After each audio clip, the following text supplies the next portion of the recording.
धर्मानुरागिनी माताओं एवं धर्मशिला बहनों,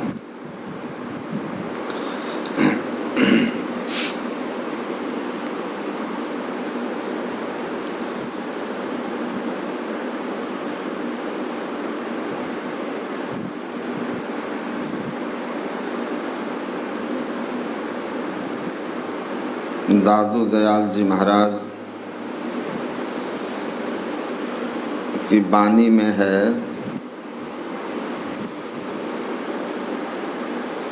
राम विमल रस मेली के साधु आयो शब्द सुनाई, मानो कर दीपक दिया संशय भ्रम सब जाए। सत्संग साधु संग का उद्देश्य क्या है? हमारा भ्रम दूर हो, हमारी अज्ञानता का नाश हो। गुरु ज्ञान सूर्य रूप, उनकी ज्योति अनूप, उर के नाशे तम को भजो साधु गुरु। हमारे अंदर के अज्ञान अंधकार को जो नाश नहीं कर सकते, वे न साधु हैं, न संत हैं, न सद्गुरु हैं। इसीलिए गोस्वामी जी ने वंदना करते हुए गुरु की कहते हैं, बंदौ गुरुपद कंज, कृपा सिंधु नर रूप हरि, महामोह तम पुंज, जासु वचन रविकर निकर। कृपा के समुद्र नर रूप में हरि सद्गुरु महाराज के चरणों की वंदना करता हूँ, जिनकी वाणी, जिनका वचन, जिनका ज्ञान हमारे अज्ञान अंधकार को दूर करने में सूर्य की किरणों की तरह सामर्थ्यवान है। अर्थात जैसे सूर्य की किरणें रात्रि का नाश कर देती है, उसी तरह सद्गुरु का ज्ञान हमारे अज्ञानता का नाश करता है, हमारे मोह का नाश करता है।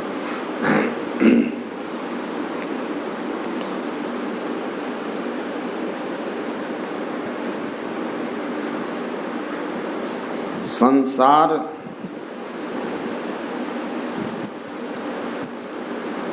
से सुख नहीं होता, यह सिद्धांत स्थिर हो गया कि संसार से सुख नहीं होता। महर्षि अरविंद की साहित्य पढ़ेंगे, वो कहते हैं कि जब तक आपको देह का सुख व्यर्थ नहीं जान पड़ता, देह का सुख मतलब इंद्रिय जनित सुख, जब तक किसी को देह का सुख, इंद्रियों का सुख, मन का सुख व्यर्थ जान नहीं पड़ता, तब तक वह आत्मा की खोज नहीं करता, आत्म सुख की खोज नहीं करता।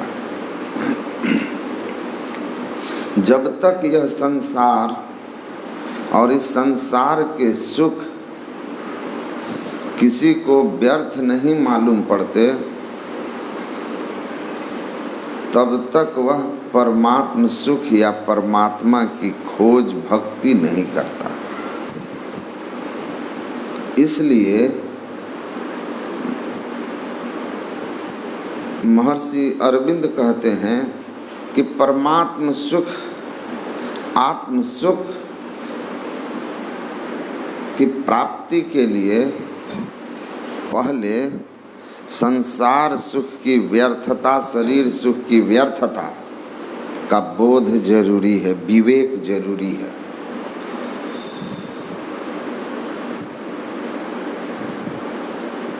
शरीर सुख का मतलब है जो सुख इंद्रियों और मन के माध्यम से हम अनुभव करते हैं। सीधी शब्दों में विषय सुख।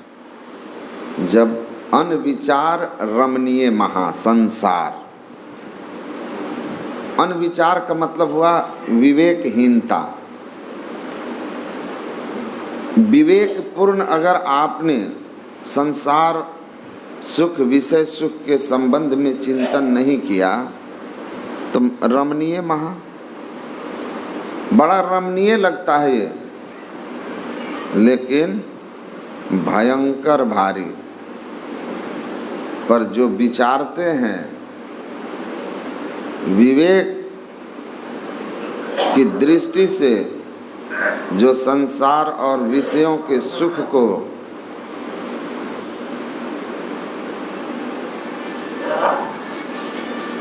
परखते हैं तो उनको अनुभव होता है कि यह संसार और इसका सुख वास्तव में दुख रूप है।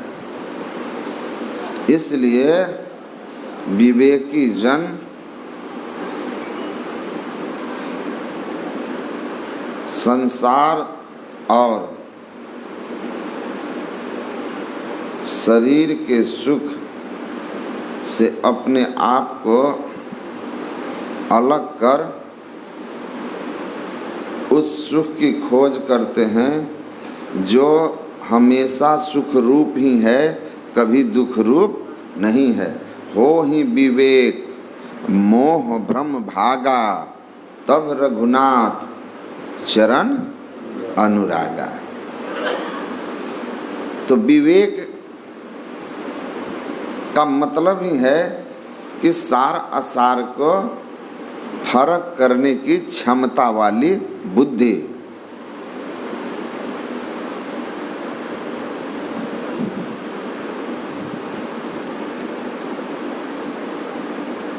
गुरु महाराज कहते हैं तन सुख मन सुख ना सुख तेरो, आत्म सुख निज तेरो, तू तन मन सुख निज के जानियो, भयो काल के चेरो।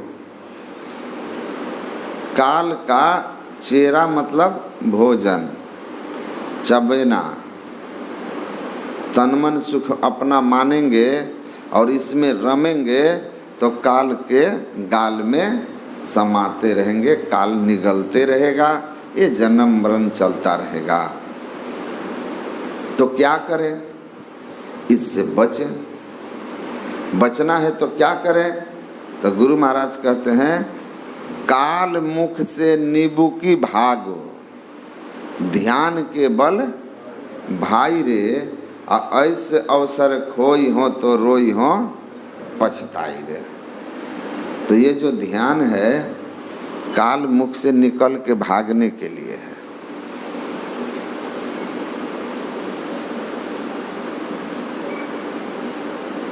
गरुड़ जी को भ्रम होता है, मोह होता है। किस बात से मोहित होते हैं? भगवान राम की लीला से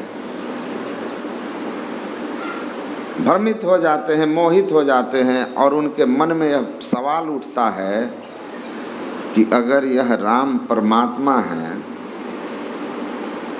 परमात्मा के अवतार हैं, तो एक असुर के द्वारा इतने लाचार कैसे कि मैं आकर के इनकी रक्षा करता हूँ। और उनको पकड़ लिया, राम के प्रति भ्रम, उनके ईश्वर होने पर भ्रम, संशय, मोह। और इस मोह का नाश करने के लिए किसकी आवश्यकता होती है? ऐसे संत की जासु वचन रवि कर निकर। ये जो अज्ञानता है, संशय है, भ्रम है, मानो कर दीपक दिया संशय भ्रम सब जाए। अंधकार में कोई चल रहा हो, डरता भी है, भटकता भी है, ठोकर भी खाता है, लेकिन अगर उसके पास प्रकाश आ जाए तो कोई भय की बात नहीं, रास्ता भी ठीक ठीक देख लेता है और आगे की ओर ठीक ठीक बढ़ जाता है। तो संत महात्मा क्या करते हैं, आपके हाथ में ज्ञान का दीपक दे दिया। दीपक जो ज्ञान की चढ़ूं अगम अटारी। मीराबाई भ्रमित हैं भगवान कृष्ण की खोज में, कहाँ कहाँ भटकती है। संत रविदास जी के शरण में पहुँचती है और रविदास जी उनको ज्ञान देते हैं, तो मीराबाई कहती है दीपक जो ज्ञान की चढ़ूं अगम अटारी। ये ज्ञान मिला, ज्ञान का दीपक जला, भ्रम दूर हो गया। ऐसी गुरुदेव करी कृपा, मेरे मोह का बंधन तोड़ दिया, ब्रह्मानंद कहते हैं।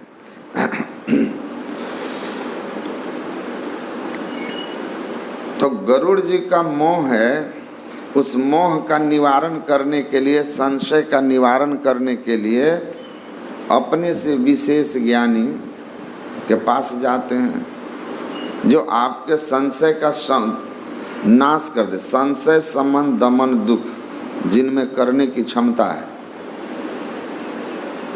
और गुरु महाराज भी क्या बोलते हैं, गुरु किसको कहते हैं, किसको गुरु धारण करना चाहिए।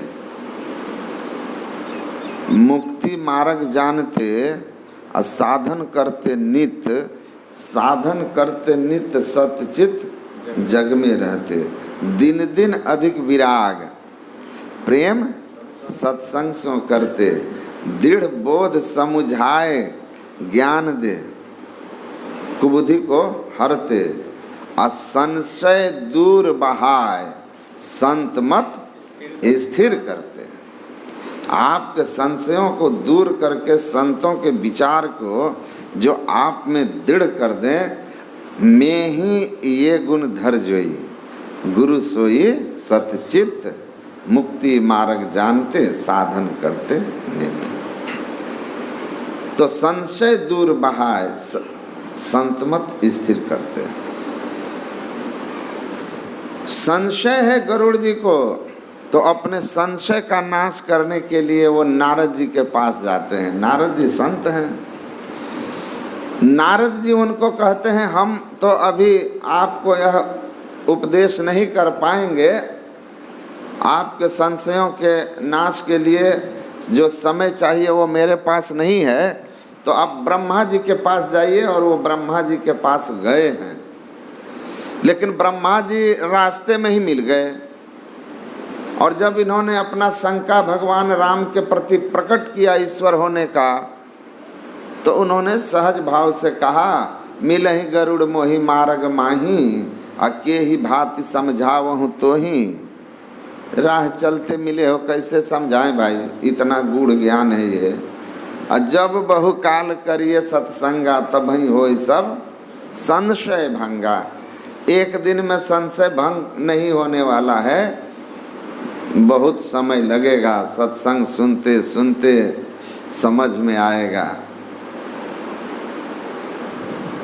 कि संतमत क्या है, ईश्वर भक्ति क्या है।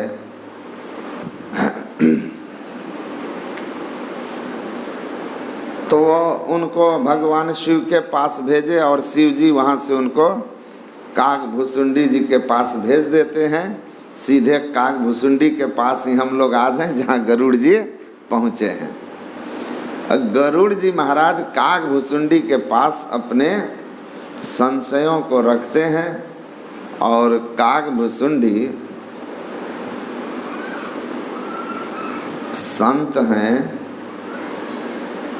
गरुड़ जी संशयात्मा हैं। और कागभूषुंडी संत हैं। और संत कौन? जिनको कोई संशय नहीं रहता। सुंदर ज्ञानी के कछु संशय रहत नाही, स्वर्ग नरक सब भागी गयो भरम। कोई संशय नहीं होता। क्यों नहीं होता? तो भिद्यते हृदय ग्रंथि छिद्यन्ते सर्व संशयाः क्षीयन्ते चास कर्माणि तस्मिन् दृष्टे परावरे।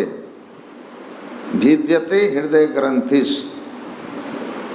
जिसने अपने हृदय के अज्ञान ग्रंथि, अज्ञान ग्रंथि क्या है?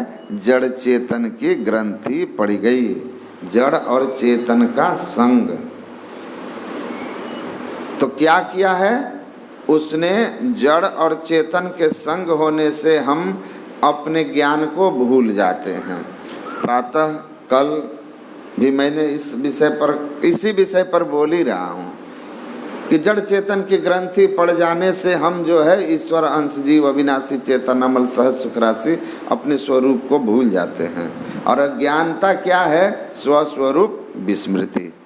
जगत गुरु शंकराचार्य कहते हैं अपने ज्ञान स्वरूप आनंद स्वरूप नित्य स्वरूप को भूल जाना और इस शरीर के साथ तादात्म्य करके मैं जन्मने वाला, मैं मरने वाला, मैं सुखी, मैं दुखी, मैं कर्ता, मैं भोक्ता के भावों से भावित हो गया है, जो इन सब से परे है। तो ये देहाध्यास हो गया, मूल स्वरूप विस्मृत हो गया, जिसके कारण नाना प्रकार के दैहिक दैविक भौतिक मानसिक और आवागमन के दुख जीवन में हैं। तो हम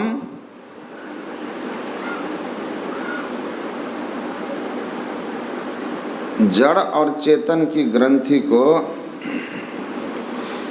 खोल लिए, या जिसने खोल लिया है। जड़ ये है, चेतन ये है। भगवान कृष्ण गीता में क्या कहते हैं? क्षेत्र क्षेत्र गयोर ज्ञानम एतज ज्ञानम मतम मम। क्षेत्र और उस क्षेत्र को जानने वाला क्षेत्रज्ञ, शरीर और इस शरीर को जानने वाला रहने वाला अविनाशी अंश ईश्वर का जीव, दोनों को जो अलग अलग पहचानता है, जानता है, वही ज्ञानी है। और ऐसे ही ज्ञानी के संशय रहता नहीं। तो जिसने जड़ चेतन की ग्रंथि को खोल लिया है, चार जड़ावरण से चेतन आत्मा को फुटा करके अलग करके परे से परे, जड़ से परे चेतन, अचैतनस्य चेतन पुरुषोत्तम परमात्मा को जिसने जान लिया, पहचान लिया,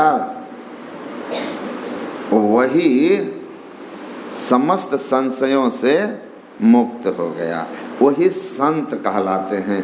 वही एक शांति को प्राप्त किए हुए होते हैं। स्थिरता निश्चलता आ गई, क्योंकि आवागमन समाप्त हो गया। तो कागभूषुंडी संत हैं, कोई संशय नहीं है। कोई प्रश्न उनको अब किसी से पूछ करके जानना नहीं है।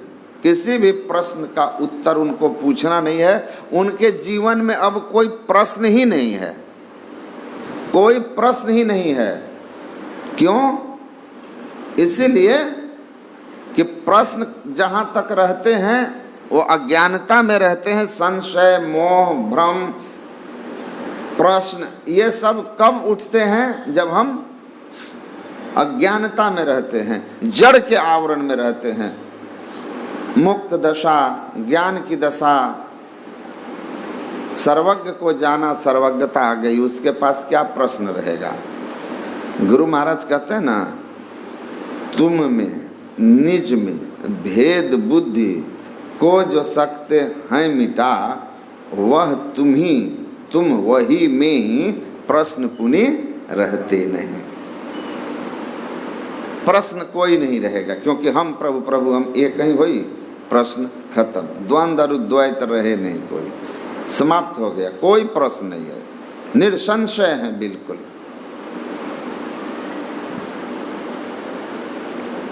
तो काकभुसुंडी निसंशय पूर्ण ज्ञान में संतत्व की अवस्था, आत्मोन्नति के शिखर पर पहुँचे हुए ब्रह्म से एक हुए महापुरुष हैं। और काकभुसुंडी हमारी तरह के एक जिज्ञासु संशयात्मा हैं, जो अपने संशयों का नाश करने के लिए काकभुसुंडी के शरण में पहुँचे हैं और अपने शंकाओं को उनके सामने रखे, जिस शंका का समाधान करते हुए कई दिनों तक भगवान राम से संबंधित कथाओं को कहते हुए आध्यात्मिक अनेक तरह के उद्धरणों से उनके संशयों का नाश किए। और उनका संशय जब समाप्त हो गया तो गरुड़ जी जो हैं वहाँ से चलते समय कहते हैं, निगमागम पुराण मत येहा, कहीं सिद्ध मुनि नहीं संदेहा, असंत विशुद्ध मिलहि परते ही चितवहि राम कृपा कर जेही। कि वेद पुराण धर्म शास्त्रों में ठीक ही कहा है कि जिन पर परमात्मा की कृपा होती है उन्हें ही सच्चे संत मिलते हैं, जिनसे सारे संशयों का नाश हो जाता है और राम के चरणों में दृढ़ अनुराग हो जाता है। सत्संग इसीलिए न है, बिनु सत्संग विवेक न होई। सत्संग के बिना विवेक नहीं होता। अब विवेक नहीं होगा तो परमात्मा में अनुराग होने की जगह संसार में अनुराग रहेगा, और जब तक संसार में अनुराग रहेगा तब तक दुख से आप छूट नहीं सकते। तो हो ही विवेक, मोह भ्रम भागा। संत के ज्ञान से विवेक जगता है, मोह अज्ञानता का नाश होता है, परमात्मा के चरणों में प्रेम होता है। अब परमात्मा के चरण में प्रेम हो जाना ही परमात्मा की भक्ति कहलाती है। भक्ति यही है ना। सात्वस्मिन् परम प्रेम रूपा अमृत स्वरूपा च।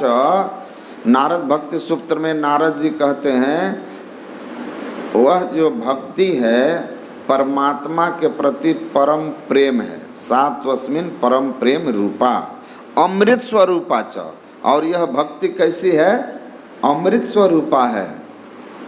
अमृत को पान करने वाला अमरत्व को प्राप्त करता है, मुक्ति को प्राप्त करता है, मरने से मुक्त।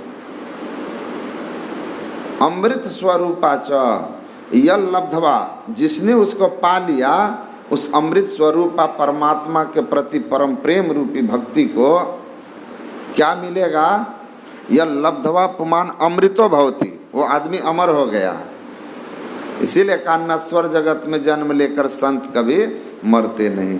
अब प्रातः में कहा ना, कबीर साहब कहते हैं, मैं क्यों मरी हूँ, हरि मरी हो तब मैं मरी हूँ, हरि न मरी हम काहे मरी हूँ। मैं क्यों मरूंगा, मैं अमर हूँ। जन्म मरण से मुक्त हैं। ईश्वर अगर मरते हैं तो हम भी मरेंगे, ईश्वर नहीं मरते तो हम क्यों मरेंगे? क्यों कि कबीर ईश्वर के साथ एक मेक हैं। वहाँ जन्म और मरण कैसा है? वहाँ गम काल की नहीं तो जन्म और मरण कैसा है?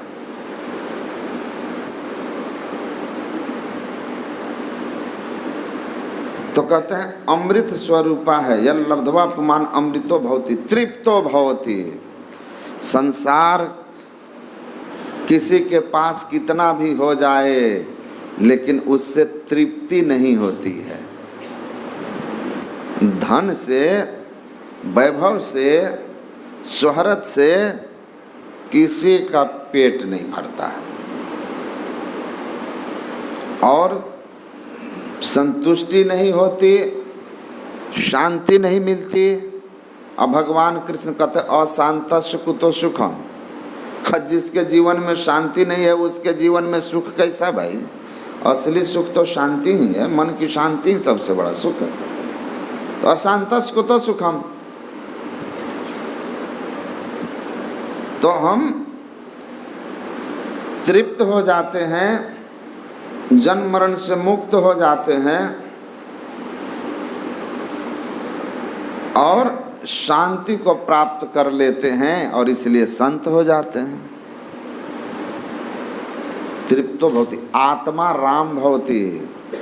और परमात्मा को भक्ति के माध्यम से ईश्वर को प्राप्त करने वाला केवल अमर ही नहीं होता, स्वयं ईश्वर ही हो जाता है, राम ही हो जाता है, राम ही हो जाता है। तो गरुड़ जी महाराज को इस भक्ति की महिमा सुनाते हुए राम के नित्य वास्तविक स्वरूप को अनुभव करने के लिए ईश्वर भक्ति की जरूरत बता करके ईश्वर भक्ति का स्वरूप बता रहे हैं, ईश्वर भक्ति का लाभ गिना रहे हैं। और उसी क्रम में कहते हैं राम भगति चिंतामणि सुंदर, बसई गरुड़ जाके उर अंतर, परम प्रकाश रूप दिन राति, न कछु चाहिए दिया घृत बातें।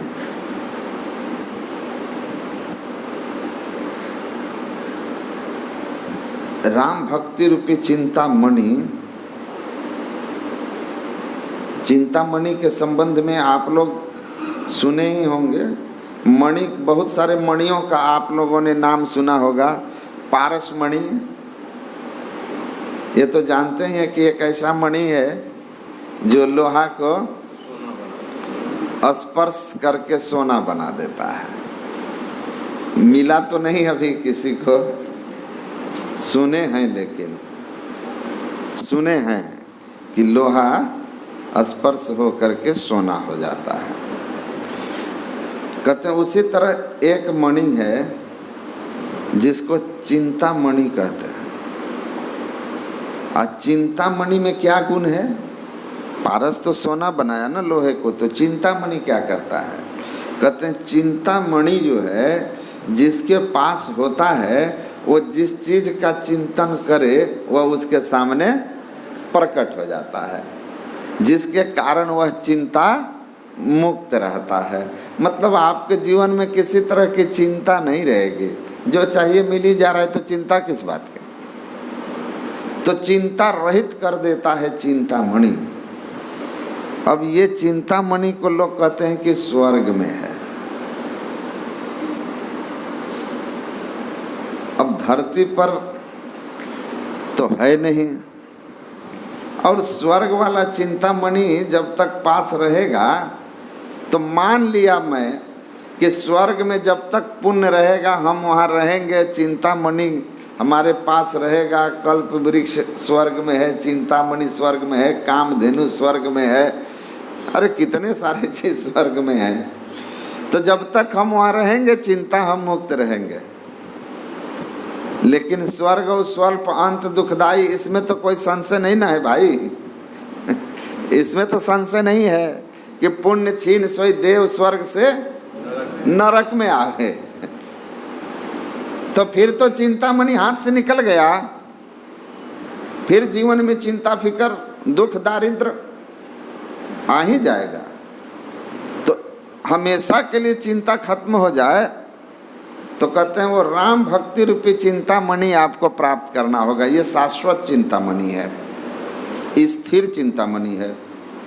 एक बार आपने इसको प्राप्त कर लिया तो गुरु महाराज कहते हैं कि देह में बम मारकर कोई आपके देह को चिथड़ा उड़ा दे, लेकिन आपके अंदर के आनंद को आपसे छीन नहीं सकता है। ये उसकी महिमा है। और देखिए कितने सारे संतों के जीवन में कितने तरह के कष्ट हुए, कितने कष्ट हुए, कितनी कथाएं हैं कि गर्म तवा पर गुरु अर्जुन देव को लिटा दिया गया, लेकिन तब भी वो शांत थे, स्थिर थे, उनको कोई फर्क नहीं था। आनंद से भरे हुए। बंदा वीर बैरागी चिमटा को, लोहे के चमटा को लाल करके उसके शरीर का मांस फर्रुखसियर जो औरंगजेब का पुत्र था अपने सामने खिंचवा रहा था कि धर्मांतरण कर लो, लेकिन बंदा वीर बैरागी को कुछ असर नहीं था। और उसने कहा फर्रुखसियर के पूछने पर कि तुम्हारे शरीर कहा करे, तुम्हारा हम मांस नोच रहे हैं, नोचवा रहे हैं और तुम मुस्कुरा रहा है। तो बंदा वीर बैरागी ने कहा तुम मेरा मांस नहीं मेरे शरीर का मांस नोचवा रहे हो। हमारे देश में एक भगवान कृष्ण हुए, उनका ज्ञान गीता में है, पढ़ लेना कि शरीर और आत्मा दो अलग अलग हैं। शरीर नाशवान है, वस्त्र की तरह है, आत्मा अविनाशी है, वस्त्र की तरह इस शरीर को वह बदलते रहता है। तुम जिस शरीर को खींच रहे हो ना, उस शरीर से मैं अलग हूँ, और जो मैं हूँ उसको नैनंग छिदंति शस्त्राणि नैनंग दहति पावकः चैनम कलेदयन्ति आपो नैनंग शोषयति मारुतः। उसको तुम्हारा अस्त्र शस्त्र नहीं काट सकेगा। तुम उस हमको अग्नि में जला नहीं सकते, शरीर जला दोगे, हमको नहीं जला सकते। हमारे शरीर को काट सकते हो, हमको नहीं काट सकते। जो मैं हूँ चेतनात्मा, न मुझको हवा सुखा सकती है और न उस आत्म तत्व को जल भिंगा सकती है। और ये मेरा ज्ञान जो है वह अनुभव है। गुरु गोविंद सिंह जी महाराज की युक्ति और बताई हुई साधना से, उनकी कृपा पाकर के हमने अपने को इस शरीर से अलग कर लिया है। इसीलिए शरीर के दुख सुख से मैं मुक्त हूँ, मुक्त हूँ। क्या चिंता।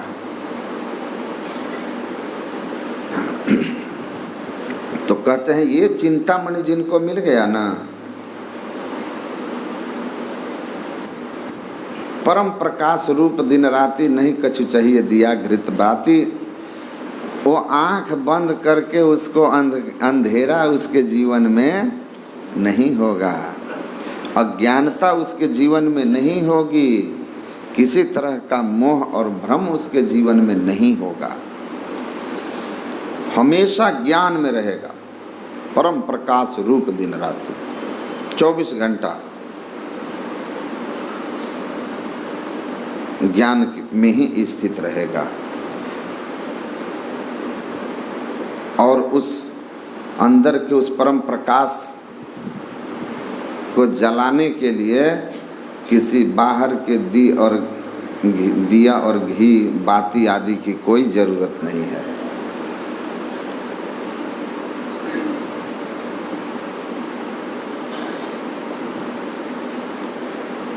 इसीलिए कबीर साहब कहते हैं अपने घट दिया ना बारू रे, नाम के तेल सूरत के बाती ब्रह्म अगिन उद्गारू रे। अपने अंदर में ब्रह्माग्नि ब्रह्म ज्योति प्रकट कीजिए। और गुरु महाराज कहते हैं कि ब्रह्म ज्योति नहीं है ना, सुखमनिया में मोरी नजर लागे, अगल बगल कहीं दृष्टि न डोले, सन्मुख बिंदु पकड़ लागे। और दिव्य ज्योति खुल गई अंतर में, नित्य अंधियारी हदस भागी। ब्रह्म ज्योति खुल गई अंतर में, निसी अंधियारी हदस भागी। ब्रह्म ज्योति अंदर में खुल गया, ये जो अंधकार है ना हदसी भागी, डर के भाग गई। दिव्य ज्योति को सूर्य प्रकट भा, सूरत सार सबद लागी, सुखमनिया में मोरी नजर लागी। यह ब्रह्म प्रकाश परम प्रकाश सीधा भाव है। इसको समझ लीजिए कि भक्ति ऐसी हो कि जिस भक्ति से परम प्रकाश की प्राप्ति हो, और ऐसा प्रकाश जिस प्रकाश को पा लेने पर या जिस प्रकाश में रहने पर आप अज्ञानता से ऊपर रहें, फल क्या होगा आप सुनिएगा। जो वैशेषिक दर्शन के आचार्य थे महर्षि कणाद, एक लंगोटी पहनते थे, पात्र कुछ नहीं था, करपात्री थे। जो मिला खा लिया, आप दिए खा लिया, कोई बर्तन वगैरह कुछ नहीं रखते थे, एक लंगोटी पहन करके चलते थे। यही उनका परम वैरागी जीवन था। कहते हैं कि एक बार एक राज्य के सीमा में प्रवेश किए और एक राजा के यहाँ अतिथि, एक राजा के राज्य में जाकर एक वृक्ष के नीचे जंगल के बाहर अपना आसन जमा करके साधन करने लगे। वो राज्य के राजा बड़े उदार प्रकृति के थे। रथ पर बैठकर मंत्री के साथ भ्रमण करते रहते थे। उधर जाते हुए एक दिन देखा वृक्ष के नीचे एक नंगा व्यक्ति बैठा हुआ है। मंत्री को कहा, बताइए, हम समझते थे हमारे राज्य में किसी को कम से कम आवश्यक आवश्यकताओं की कोई कमी नहीं है, भोजन वस्त्र आवास की, लेकिन ऐसा दरिद्र आदमी, वस्त्र तक नहीं है, छत नहीं, सिर पर कुछ खाने पीने के सामान तक पास में नहीं। ए लीजिए 100 स्वर्ण मुद्राएं उसको दे आइए और कहिए कि अपने लिए वस्त्र की, भोजन की और एक छोटे से रहने की जगह का व्यवस्था कर ले। मंत्री उतर के गए और जाके उनके चरणों में रख कर निवेदन किया कि राजा, आपकी इस दरिद्रता पर द्रवित हो करके आपकी सेवा में 100 स्वर्ण मुद्रा दिए हैं। कहा राजा हैं? तो हाँ। कहा ऐसा करो कि राजा को जाके कहना किसी गरीब को दे दे। मंत्री जाके कहा महाराज नहीं लिए। क्या बोला? बोला कि राजा को कह दो जाकर किसी गरीब को दे दे, हमें इसकी जरूरत नहीं है। राजा स्वयं उतर के आए, कहा 500 स्वर्ण मुद्रा ले लो। 100 कम लगा होगा कि राजा हो के 100 दे रहे हैं, 500 ले लो और चलो। तो रथ में स्वर्ण मुद्रा भर के चलते थे। 500 स्वर्ण मुद्रा लेकर गए और कहा ये लो 500 स्वर्ण मुद्रा। 100 कम पड़ रहा था, तो अब तो किसी चीज की कमी नहीं होनी चाहिए ना, सब व्यवस्था कर लोगे ना। कहा अरे राजन, मैंने एक बार कहा ना कि मुझे इसकी कोई ज़रूरत नहीं है, आप किसी गरीब को दे दो, तो आप क्यों लेकर आए? कहा कमाल आदमी हो भाई, मैं पूरे राज्य में घूम घूम करके देखता हूँ, एक भी आदमी ऐसा नहीं जिसके शरीर पर वस्त्र ना हो, जिसको खाने के 10 दिन के लिए घर में अनाज ना हो, जिनके सर के ऊपर छत ना हो, बर्तन बासन ना हो, और आपके पास तो कुछ है ही नहीं। आपसे दरिद्र आदमी हमारे राज्य में कौन है जिसको मैं दे दूंगा? महर्षि कणाद कहते हैं, महर्षि कणाद ने कहा कि क्या समझते हो, हमको इस तरह के लंगोटी छाप देख करके गरीब समझते हो, दरिद्र समझते हो? अरे मेरे पास ऐसी स्वर्ण सिद्धि विद्या है ना कि उस विद्या से हम जब चाहें जितना चाहें सोना लोहा से बना सकते हैं। समझा? स्वर्ण सिद्धि विद्या है मेरे पास। कहा कि धो पागल आदमी है, चलो। रथ पर बैठ करके वापस चले गए राजमहल। जाकर कहा कि एक पागल मिला, इस तरह की सारी घटना अपनी रानी से सुनाए। तो रानी कहती है आप पागल तो नहीं हैं? अरे मुझे पता है कि महाराज कणाद अपने राज्य की सीमा में है और बाहर बैठे हुए हैं वृक्ष के नीचे लोग, दिन भर उसके दर्शन करने के लिए जाते हैं। आप रात में गए होंगे, शाम में गए होंगे, तो शाम में वो भजन ध्यान करते हैं, किसी से मिलते नहीं हैं, और आप उन्हीं को पागल कह रहे हैं। अरे वो महर्षि कणाद हैं। पता किया तो पता चला हाँ वो महर्षि कणाद ही वहां बैठे हुए हैं। इसको रहा नहीं गया, रात्रि के 10 बजे ही वहां से रथ पर बैठ करके फिर पहुंच गए। जाकर के प्रणाम किया, आंखें खोलकर उन्होंने कहा कौन हो? कहा महाराज मैं राजा हूँ। कहा इतनी रात में किस लिए? कहा महाराज कुछ मांगने आया हूँ। कहा दिन में तो तुम राजा थे, मैं दरिद्र था, इतना जल्दी तुम दरिद्र हो गए और हम बादशाह, कि तुम मांगने आ गए? मैं तो तुम्हारे यहाँ नहीं गया।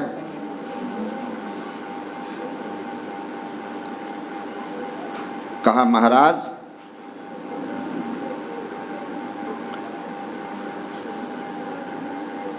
बड़ी मेहरबानी होगी आपकी, मैं राजा हूँ,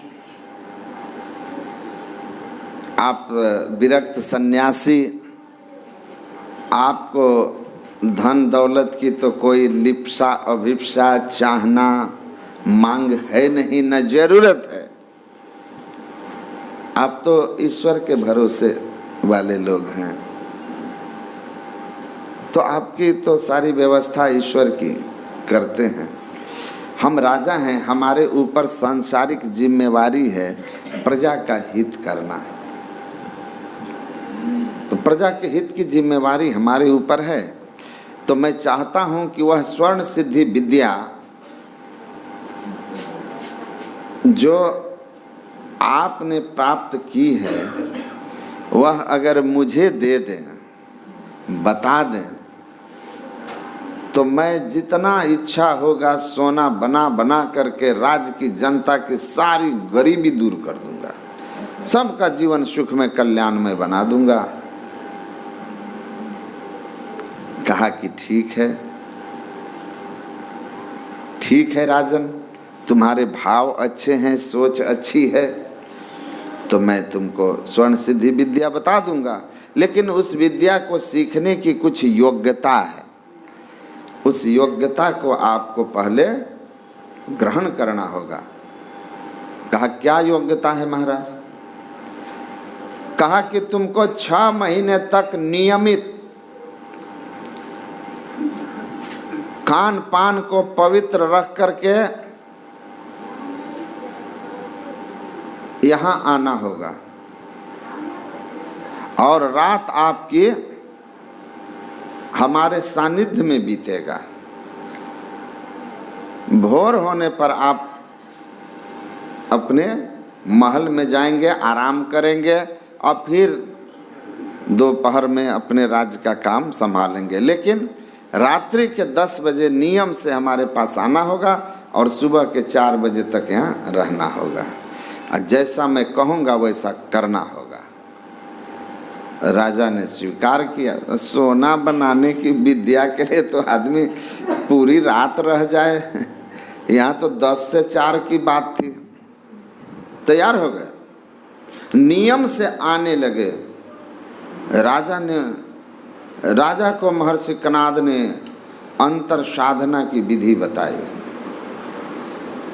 और बैठ करके जप ध्यान वो करने लगे। करते करते जप ध्यान जब उनके चित्तवृत्ति का सिमटाव हो गया, महर्षि कणाद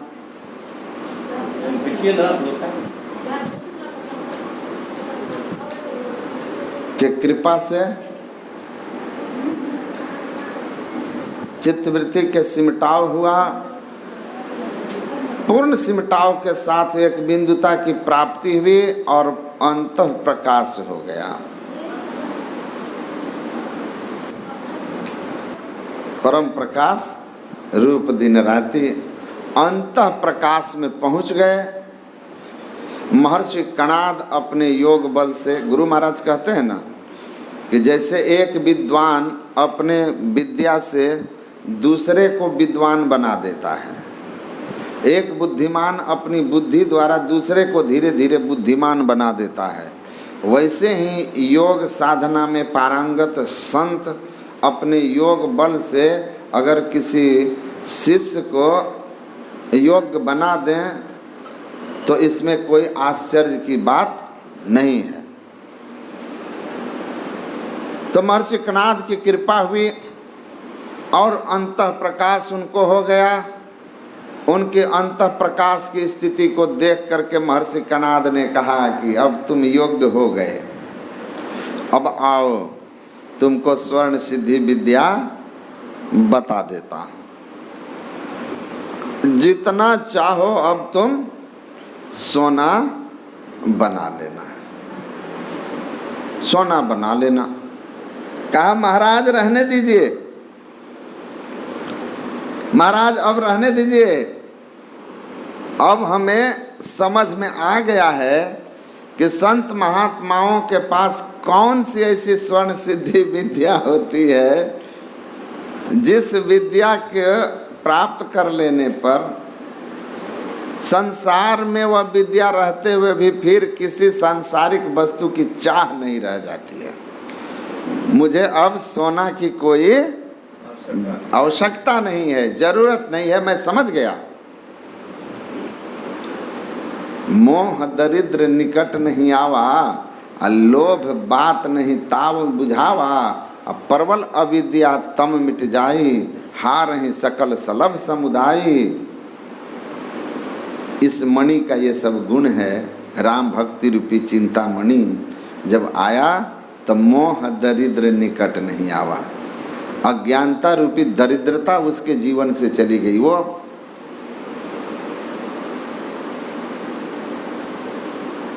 लोभ बात नहीं ताही बुझावा, वो लोभ ही था ना कि बहुत धन हो जाएगा, तो वहां से भाग करके रात में पहुंच गए। और जैसे ही अंत प्रकाश हुआ, प्रगति ज्योति ज्योति मह जाता, मनमुख धर्म भुलाही, नानक भोर भया मन मानिया, जागत रैन बिहानी। गुरु नानक कहते हैं ज्योति प्रकट हो गई, अंतर ज्योत प्रकट हो गई। उस अंतर ज्योत के प्रकट होते ही इस संसार के नश्वरता का, संसार के स्वप्नवत होने का बोध हो गया, ज्ञान हो गया।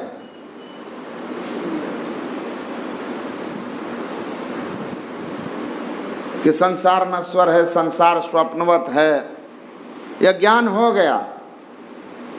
अब मनमुख जो होते हैं वही भ्रम में रहते हैं, गुरुमुख हो गया। और गुरुमुख हुआ तो गुरुमुख का क्या मतलब है? गुरु की सदयुक्ति मिला, गुरु की सदयुक्ति से साधना की और अंतः प्रकाश को पा लिया।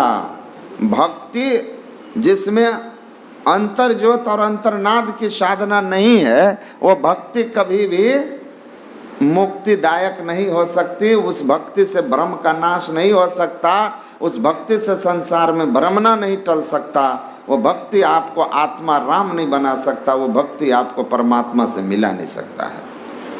इसीलिए ध्यान करते हैं कि चित्तवृत्ति का सिमटाव हो जाए। लोभ रूपी हवा उसके ज्ञान को, वो ज्ञान रूपी दीपक जो उसके अंदर जल गया, उसको बुझा नहीं सकती। उस प्रकाश को कोई लोभ की हवा नहीं छू सकती। और उसमें एक और महिमा क्या है? हार ही सकल सलभ समुदायी। सलभ समुदायी का मतलब हुआ कीट पतंग आदि। फितंगे जो रात में दीपक जलाने पर, लाइट जलाने पर, वो जो कीड़े फतिंगे आकर के हमें परेशान करते हैं, कहते हैं उस मणि के प्रकाश में जैसे बाहर का दिया जलता है, दिवाली का दिया जलेगा मिट्टी का, देखिएगा सुबह उसमें कितने कीड़े मरे होंगे। कहते हैं उसी तरह अंदर का दिया जब जला तो उस दिए में काम क्रोध लोभ मोह मद मात्सर्य ईर्ष्या द्वेष रूपी जो कीड़े फतिंगे हैं ना, वे सब के सब उसमें जल करके नष्ट हो जाते हैं। इसका फल ही होता है खल कामादि निकट नहीं जाही, बसही भगति जाके उर माही। सब कीड़े फतिंगे जल के खत्म हो गए हैं, किसी तरह का विकार उसको परेशान नहीं करता है। जो हृदय विकार मुक्त होगा वो हृदय बड़ा शांत होगा। ऐसा हृदय जिसमें क्रोध ना उठे, लोभ ना हो, ईर्ष्या द्वेष ना हो, काम आदि ना हो, वो हृदय कितना शांत होता होगा, कितना सुखद होता होगा। वो तो वही अनुभव करेगा जिसको सो जा नहीं जे ही बनियाई, जो उस अवस्था में पहुँचे हैं। तो महापुरुष लोग कहते हैं भक्ति ऐसी हो कि अंतः प्रकाश की प्राप्ति हो जाए। गुरु ऐसे जो यही भेद बताए। इसीलिए गुरु की महिमा इसी में है कि ऐसा ज्ञान दे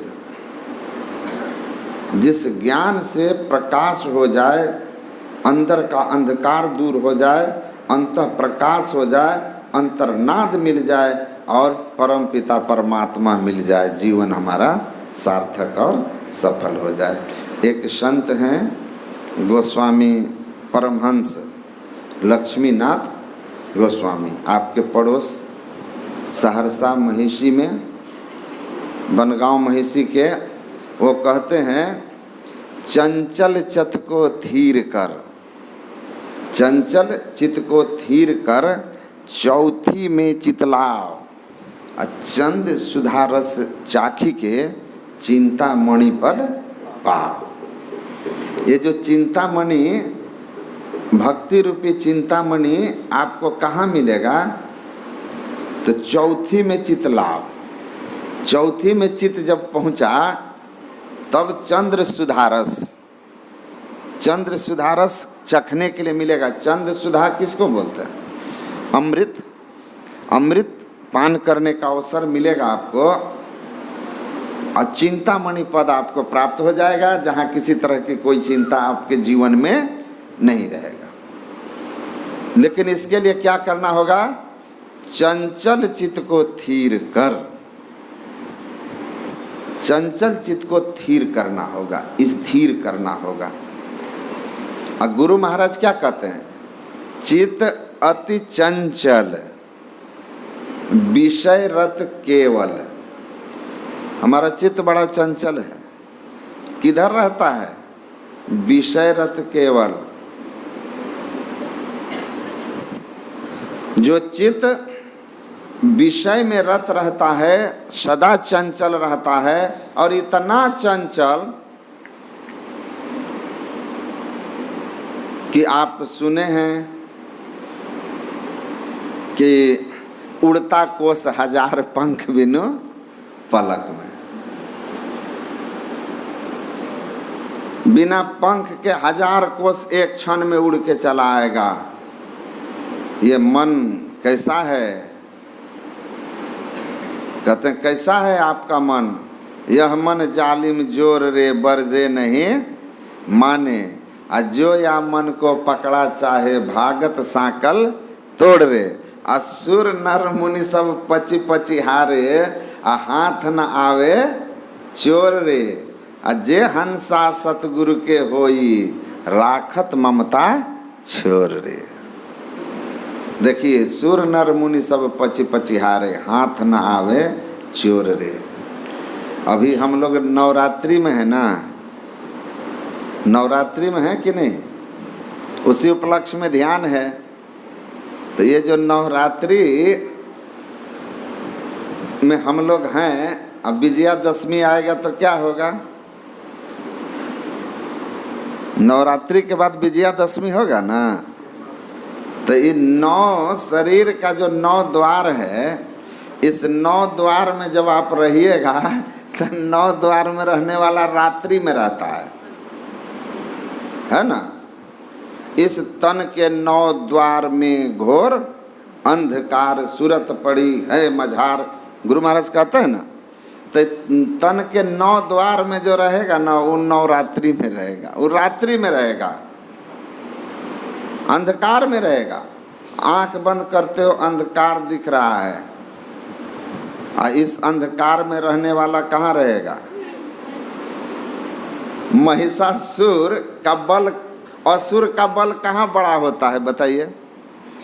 असुर का बल बढ़ा रहता है रात्रि में।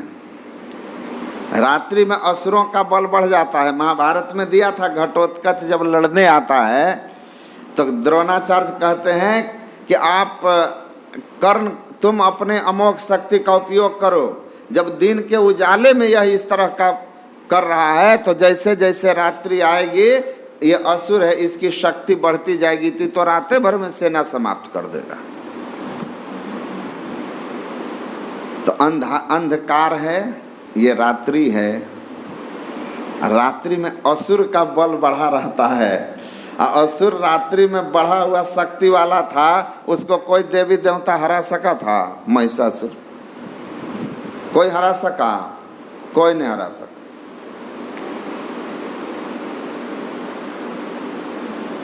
सुर नर मुनि सब पची पची हारे। अंधकार में मन की प्रबलता बढ़ी रहती है और यह मन महिषासुर है। अंधकार काला, महिष भैंस काला, और अंधकार में हमारा मन काला। काला मतलब पाप कर्मों की ओर भागने वाला, विषय की ओर भागने वाला, निर्विषय की ओर नहीं जाता। राजसी है, तामसी है, सात्विक नहीं है। इसकी प्रबलता रहेगी। तो अंधकार में रहिएगा तो मन रूपी महिषासुर प्रबल रहेगा। आप मनुष्य की बात कौन कहे? सुर नर मुनि सब पची पची हारे, हाथ ना आवे चोर रे।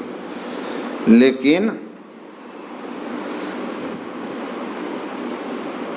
आपको अपने अंदर दुर्गा या देवी सर्वभूतेषु शक्ति रूपेण संस्थिता, आपके अंदर में शक्ति के रूप में स्थित है। उस शक्ति बिखरी हुई है। उस बिखरी हुई शक्ति के कारण आप कमजोर हैं और मन आपके ऊपर हावी है। न चाहते हुए भी आपसे पाप वो करा लेता है, बलात् कराता है। तो क्या करिए? तो उधर चलिए जिधर मन कमजोर हो और आप ताकतवर हो जाएं। तो शक्ति की उपासना इसीलिए तो है, शक्ति की उपासना। हम लोग शक्ति की उपासना कर रहे हैं। पढ़े हैं ना, बिंदुनाद महालिंगम शिव शक्ति निकेतनम देहम शिवालयम प्रोक्तम। और शैव दर्शन में पर शैव दर्शन जो है शिव पुराण, उसमें पढ़िए, उसमें लिखा है माता देवी शक्ति रूपा नाद रूपा पिता शिवः। देख लीजिए कहाँ हमारी शक्ति जो है बिखरी हुई है। नौ द्वार में, संपूर्ण शरीर में हम कमजोर हैं। गुरु महाराज कहते हैं बहुत बलवान आदमी भी रहेगा ना, और उस आदमी को अगर कोई एक पैर इधर, कोई एक पैर इधर, कोई एक हाथ इधर, कोई एक हाथ इधर, गर्दन कोई इधर, 5 आदमी मिलकर 5 तरफ खींचे ना, तो उस आदमी का कोई शक्ति शरीर में काम नहीं करेगा। लेकिन वो 5 से छूट करके खड़ा हो जाए और दोनों हाथ से किसी एक को कस के पकड़ ले, तो अपने पूरी शक्ति दोनों हाथों के माध्यम से उस आदमी पर लगा देगा और वो शक्ति को अनुभव करेगा। अब 5 तरफ 5 खींचेगा, कुछ अनुभव नहीं। तो 5 कुतिया राम की है, 5 ज्ञान इंद्रियां 5 विषयों की ओर हमको खींच रहे हैं और हम बघवा के बचवा हैं। बिलैया ले जाए कोई देखा हो लोग। हम कमजोर पड़े हुए हैं, असहाय पड़े हुए हैं, कुछ नहीं चलता। काम का बेग आया खींच के ले गया, क्रोध का बेग आया खींच के ले गया, लोभ का बेग आया खींच के ले गया। हम एकदम असहाय निसहाय अशांत पड़े हुए हैं, कुछ पर हमारा जस बल नहीं चल पा रहा है। क्या करें, विकार हम पर प्रबल हैं, मन हमको नाना नाच नचा रहा है। कहते हैं लड़ना है ना, गुरु की ओट लो, बचो गुरु की ओट रे, सदगुरु के शरण में जाओ। सदगुरु सदयुक्ति देंगे और सदयुक्ति दे करके साधन सिखा देंगे। कहेंगे आराम से बैठो, खूब अच्छी तरह से मंत्र का जप कर लेना, फिर इष्ट रूप का ध्यान करना। इष्ट रूप का ध्यान कुछ देर करने के बाद मन ही मन प्रणाम करके छोड़कर और तब देखिए चित्त का सिमटाव कर रहे हैं, चंचल चित्त को थीर कर। पहले मंत्र जप के द्वारा, उससे ज़्यादा सिमटा हुआ मानस ध्यान के द्वारा। अब पूर्ण सिमटाव कहाँ होगा? योगः चित्तवृत्ति निरोधा, एक दृष्टि समसर कर जाने जोगी कहिए सोई, जोगी जुगति जोग कमावहु, सुषुम्ना घर बैठ साधन सहज ध्यान लगावहु।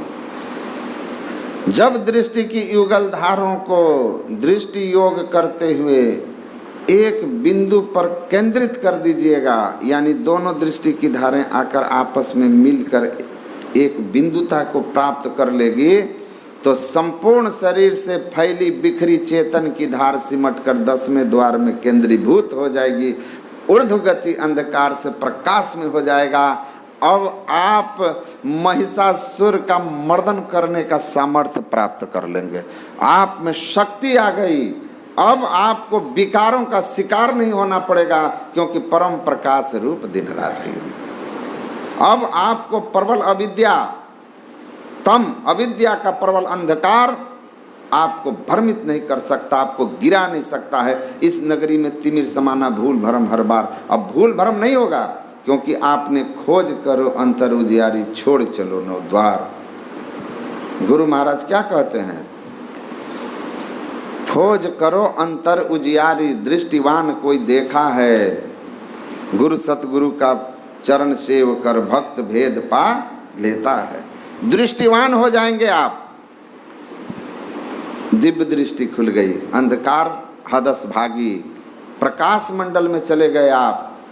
और गुरु महाराज कहते हैं प्रकाश मंडल में जाकर साधक बढ़ता हुआ जब अपने अंदर के त्रिकुटी में पूर्ण सूर्य का दर्शन करता है, वह पूर्ण सूर्य का दर्शन जिसको छठी भक्ति भगवान राम ने नवधा भक्ति कहने के क्रम में कहा, वही प्रकाश वास्तव में परम प्रकाश है, जिसमें प्रबल अविद्या तम मिट जाई, हार है सकल सलभ समुदाय।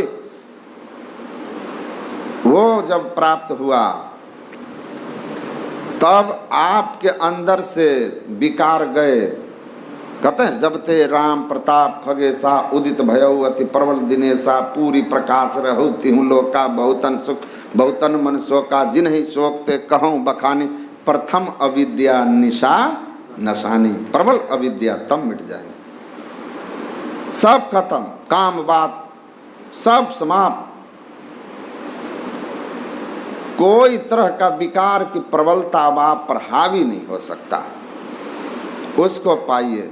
इसीलिए कहा चंचल चित्त को थीर कर चौथी में चित लाओ। चौथी में चित लाने के लिए मतलब 3 अवस्था, जागृत स्वप्न सुषुप्ति, और चौथी अवस्था कहते हैं तुरीय। तुरीय में अपने आप को ले जाइए। 3 अवस्था, तजहूँ भजहूँ भगवंत मन कर्म वचन गोचर व्यापक व्याप अनंत। 3 अवस्थाओं से ऊपर उठने के लिए, चौथी अवस्था में जाने के लिए दृष्टि योग की साधना कीजिए। दृष्टि योग की साधना में चंचल चित्त पूर्ण स्थिर हो जाएगा और चौथी अवस्था तुरीय अवस्था प्रकाश मंडल में आप पहुँचेंगे। अब प्रकाश मंडल में पहुंचकर प्रकाश मंडल का केंद्र त्रिकुटी पूर्ण सूर्य का दर्शन होगा। इसी पाठ में गुरु महाराज ने टीका में कहा है कि उस अवस्था में जाने के बाद आप उसी जो वर्णन किया गया है, अब आपको कोई विकार नहीं सता सकता। आप शक्तिशाली हो गए हैं, मन की प्रबलता आपके सामने कमज़ोर हो गई है। और दुर्गा देवी के लिए क्या कहा उसमें, जो दुर्गा सप्तशती है उसमें माता दुर्गा के लिए क्या कहा है, उनका स्वरूप कैसा है?